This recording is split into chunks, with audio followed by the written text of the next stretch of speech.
First up, let's cut across straight to visuals coming in of the External Affairs Minister's bilateral meeting with his Chinese counterpart, King Gang, on the sidelines of the G20 Foreign Ministers meeting. In fact, the External Affairs Minister has also tweeted, and he says, met Chinese Foreign Minister on the sidelines of the G20 Foreign Ministers meeting this afternoon. Our discussions were focused on addressing current challenges to the bilateral relationship, especially peace and tranquility in the border areas. We also spoke about the G20 agenda. A very, very crucial tweet that has come in from the External Affairs Minister. He has acknowledged that the discussions were around addressing the current challenges to the bilateral relationship, especially peace and tranquility. Remember, the Foreign Minister of China is here in the country. India is, of course, all geared up to give the Chinese minister a very, very strong message over the aggression that we've seen from Beijing. And Jaishankar had also spoken about it previously. My colleague Rishabh is joining us on the broadcast with the details. Rishabh, very, very crucial message that has come in from Jaishankar after the meeting. He has said that the discussions were focused on addressing the current challenges to the bilateral relationship.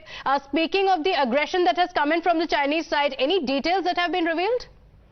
See, this bilateral that has happened between India and China is in a way China's attempt to ease the relationship with India. If you look at the circumstances at which this meeting has happened, first, if you see this comes within 10 days of the WMCC meeting that happened in Beijing, where it was discussed between India and China, and all bilateral issues were discussed and were to be resolved diplomatically. A cold commander level meeting was also agreed upon, and then after that, this meeting has happened. Only yesterday, the Chinese Foreign Ministry has said that they will discuss, and they do believe that their relationship with India is strong.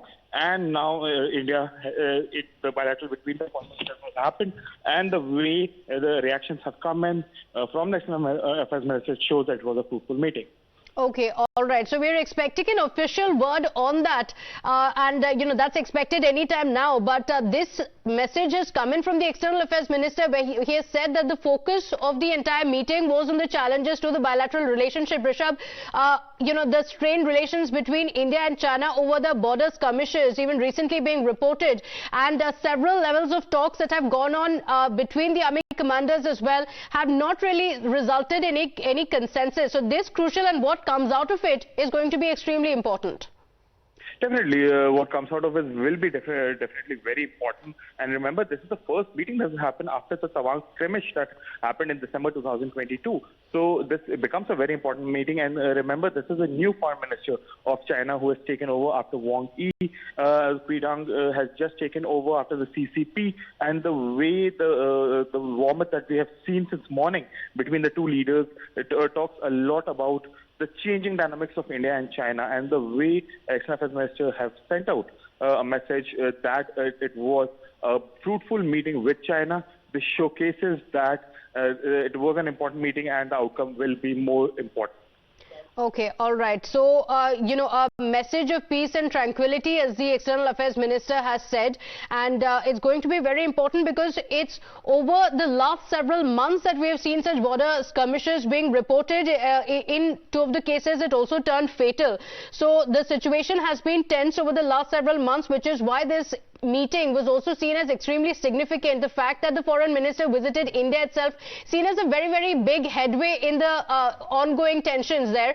Now, a meeting taking place with Jaishankar as well as the foreign minister. What comes out of it, what is the official word that comes in, is going to be very crucial.